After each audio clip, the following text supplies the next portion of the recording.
Sidang kasus penganiayaan yang mengakibatkan kematian Lucky Namo kembali digelar di Pengadilan Militer Kupang pada Senin pagi 3 November 2025 dengan agenda sidang mendengar keterangan saksi. Saksi yang dihadirkan pada sidang kali ini yakni anggota Provos Pratu Petrus Canisius Mahe yang saat itu bertugas sebagai Provos A. Dalam keterangannya di depan majelis hakim, Pratu Petrus mengatakan Prada Lucky sempat mengeluh sakit kepadanya. Tidak hanya itu, saksi juga mendengar langsung suara teriakan ampun dari Prada Lucky. Izin kami mendengar suara teriak, hanya kami tidak melihat siapa yang pukul. Ya, teriak itu karena dipukul. Siap. Apa teriakannya? Izin bilang ampun. Ampun. Siap. Itu suara siapa yang saksi? Izin almarhum. Almarhum ya. Siap. Tapi saksi tidak melihat siapa yang mukul. Izin kami tidak melihat. Pada saksi? Siap, izin keluarnya hanya bilang sakit. Sakit. Siap. Disebutkan nggak di bapaknya yang sakit? Siap, izin bilang badan. Badan. Siap. Yang pertama izin yang saya melihat disuruh jungkir, merayap. Siap, izin keras. Keras. Siap. Ke bagian punggung 4-5 kali, posisinya tiarap ya. Siap. Ibu Prada Lucky Namo tak kuasa mendengar keterangan saksi dalam sidang lanjutan kasus kematian anaknya. Ibu Prada Lucky meminta para pelaku dipecat dan dihukum maksimal sebab tewasnya Prada Lucky masuk kategori pembunuhan berencana, bukan tewas karena dianiaya. Kami berharap hukuman itu hukuman yang seberat-beratnya. Karena ini bukan penganiayaan, tapi pembunuhan berencana. Dan pasalnya harus sesuai dengan motif yang mereka lakukan, yaitu pembunuhan berencana. Mendengar keterangan saksi, saya cukup sakit hati. Di mana keterangan saksi itu menyatakan bahwa anak saya sudah meminta ampun berulang-ulang kali, tetapi pelaku tidak punya hati.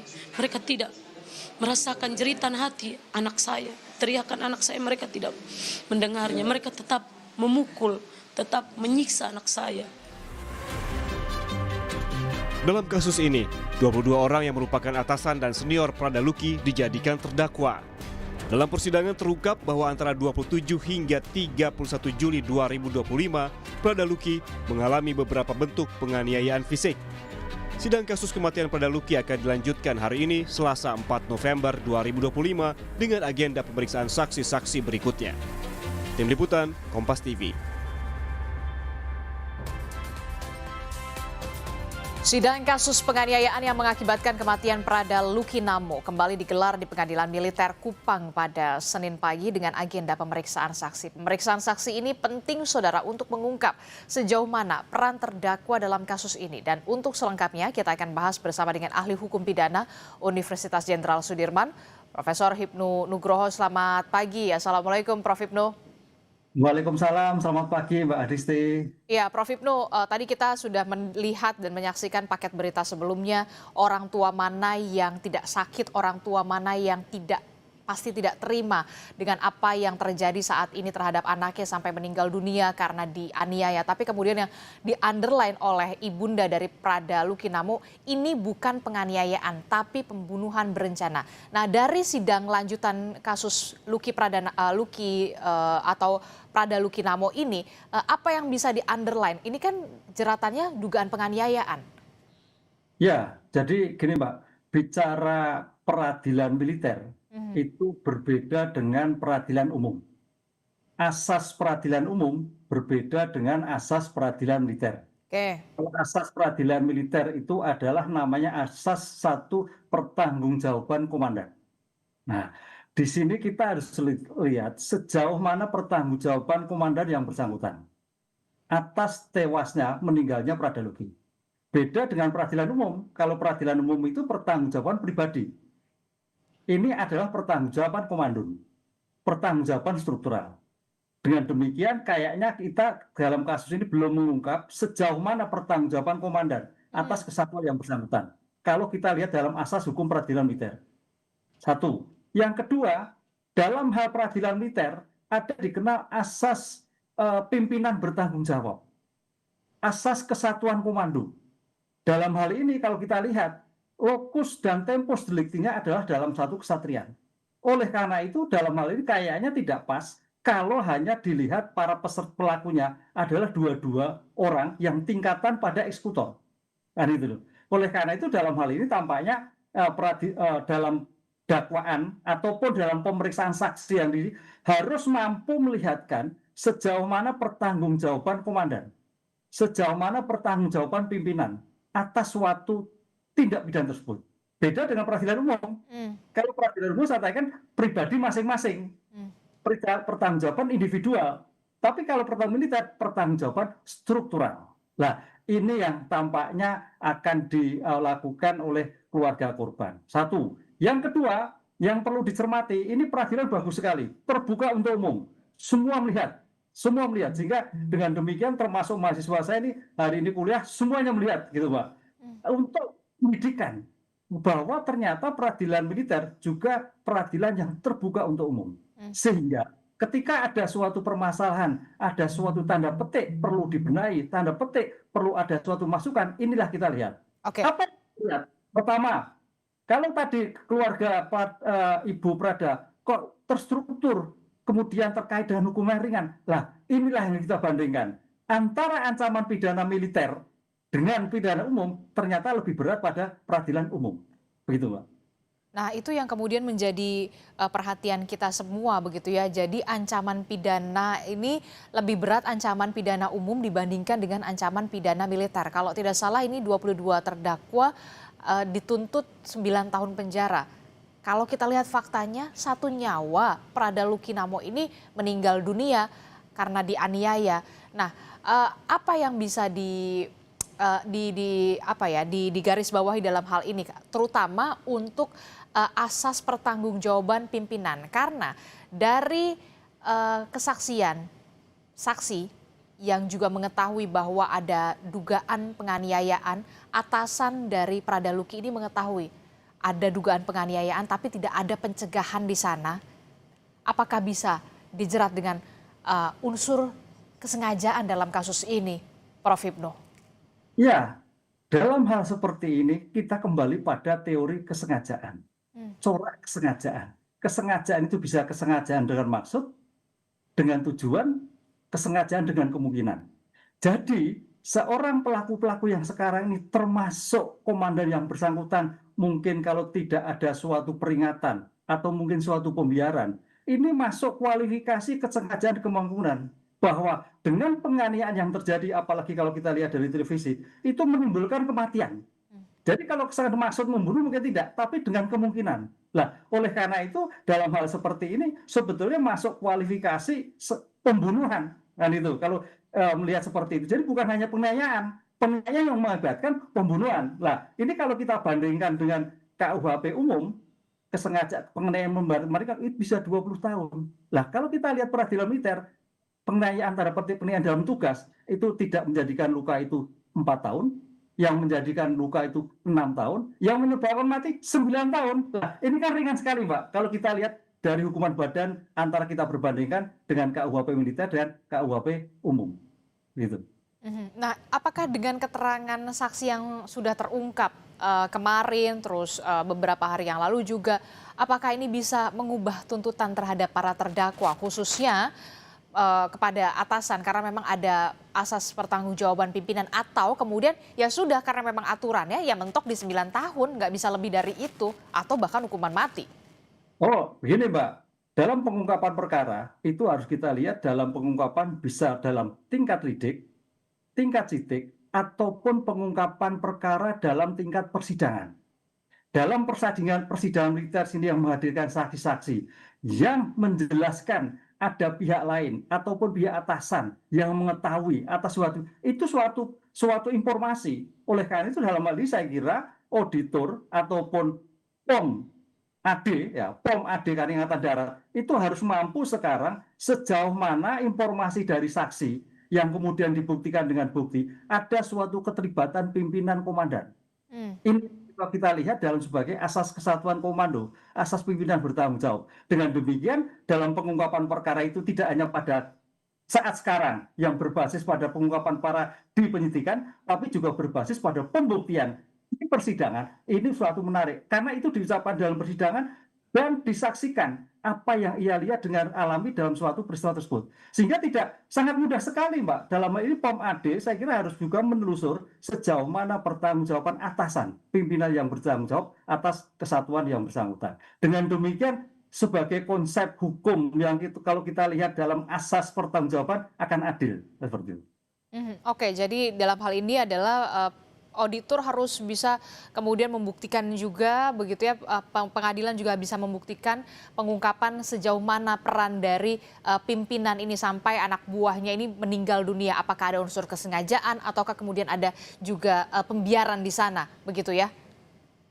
Iya, artinya gini, kalau kita lihat-lihat literatur, namanya pimpinan, asas pertanggungjawaban itu seorang pimpinan dalam kasus militer itu adalah laksana sebagai bapak, Aha. sebagai rekan, sebagai pamong, sebagai atasan yang bisa melindungi seluruh jiwa raga anak buah.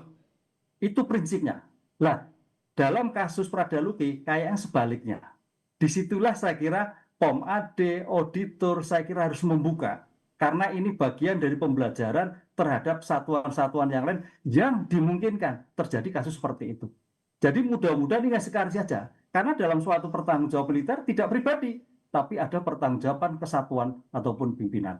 Yang sebagai bapak, sebagai pamong, sebagai kolega, sebagai atasan, sebagai guru. Nah, itu luar biasa, Pak, kalau kita lihat doktrinnya. Dengan demikian, sebagai implementasi tersebut, saya kira POM AD akan melusur sejauh mana pertanggungjawaban pimpinan mampu tidak mengendalikan atas anak buahnya. Gitu. Oke, ada pertanggungjawaban kesatuan di sana juga, pimpinan di sana. Tapi yang kemudian jadi pertanyaan ketika pengadilan di peradilan ini bisa membuktikan sejauh mana pertanggungjawaban dari pimpinan, begitu ya, pertanggungjawaban dari pimpinan ini, apakah nanti sanksinya sama saja 9 tahun sesuai dengan tuntutan atau kemudian ya memang pemecatan atau bisa lebih dari itu, begitu ya hukumannya, lebih dari 9 tahun atau seperti apa aturannya kalau untuk pimpinan?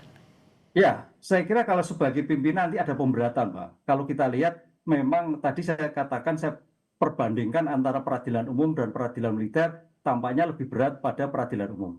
Cuman yang lebih berat di dalam militer itu adalah suatu pemecatan atas putusan yang dijatuhkan. Dan ini menarik dalam suatu militer itu, kalau kita lihat sebagai bentuk kesatuan itu. Karena pemecatan itu tidak dilihat dari sikap tanggung jawab atau pelaku yang melakukan kejahatan, tapi dilihat sejauh mana orang tersebut masih patut atau tidak patut atau mampu sebagai prajurit atau sebagai pimpinan. Itulah yang menjadikan seseorang dipecat dalam satuan TNI. Jadi tidak mesti 1 tahun, 6 bulan pun kalau kita lihat deserter dipecat sebagai kesatuan. Nah ini saya kira suatu hukuman yang paling berat juga dalam hukum administrasi sebagai pemecatan tindak pidana NI. Selain pidana badan yang dijatuhkan. Oke, termasuk juga harus bisa mengungkap semua peran dari masing-masing terdakwa, termasuk juga tadi Anda sebutkan otak atau pelaku utama penganiayaan, termasuk juga motif. Apa sebenarnya menjadi motif? Ini harus diungkap yang sejelas-jelasnya dan seterang-terangnya. Betul, Mbak. Karena suatu kejahatan itu pasti ada motif. Ya, motifnya itu motif jelas atau tidak. Kalau kita ini motifnya kan terkait hal yang menyimpang sekali ya. Ini suatu informasi, apakah informasi betul atau tidak. Yang cuma disalahkan itu sekarang pertanyaan, kenapa penganiayaan yang sampai menjadikan luka? Dan kenapa penganiayaan yang menyebabkan meninggal? Itu yang terjadi. Karena ini suatu kesatrian loh, suatu jiwa yang terdidik, tentara nasional yang harus bisa mengayomi. Nah, gitu. Jiwa korsa yang berlebihan mungkin harus juga diinformasikan dengan tertib. Informasi yang mana?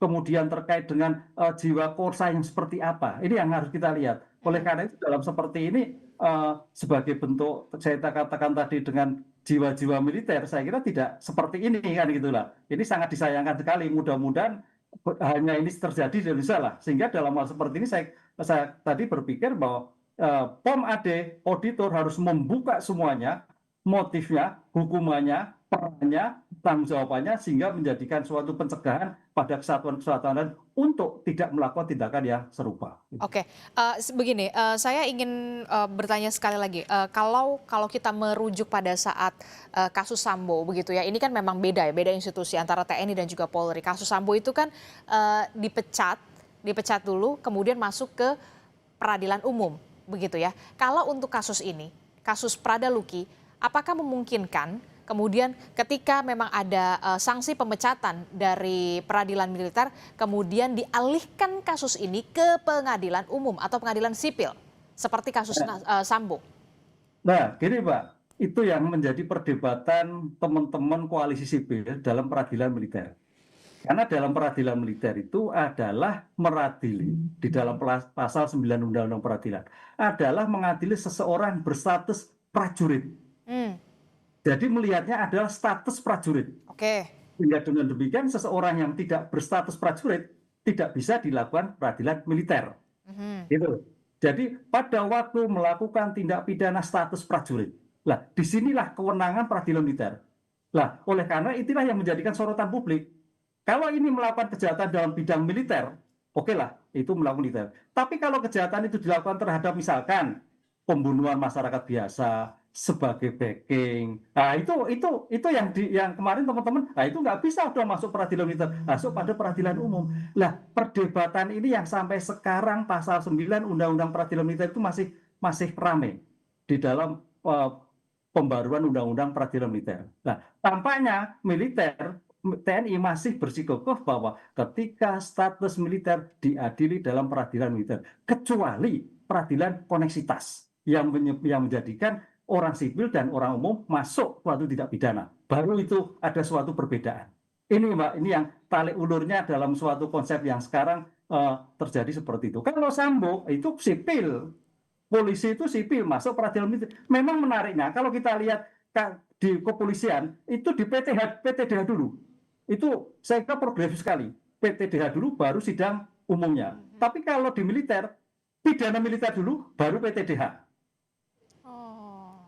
Itu, ya itu tertib memang PTDH dulu penyatakan bersalah baru PTDH. Tapi polisi lebih progresif. PTDH dulu baru disidangkan di dalam peradilan umum. Nah, ini saya kira dua pilihan mungkin yang harus ya kita dihormati lah. Salah satu cara bagaimana untuk menjadikan suatu pidana bagi anak buah baik yang tunduk pada kepolisian maupun dalam bidang kemiliteran. Oke, terakhir Prof. Hipnu, 3 poin krusial menurut Anda dari kasus kematian Prada Luki ini supaya kemudian keluarga juga diberikan rasa keadilan atau menerima rasa keadilan dari saat ini sidang ini. Ya, karena ini suatu tanda petik ya, suatu kejahatan yang luar biasa, penganiayaan yang luar biasa kalau kita lihat saatnya, maka paling tidak hukuman yang paling berat, satu. Kedua, bahwa pidana tambahan, pemecatan.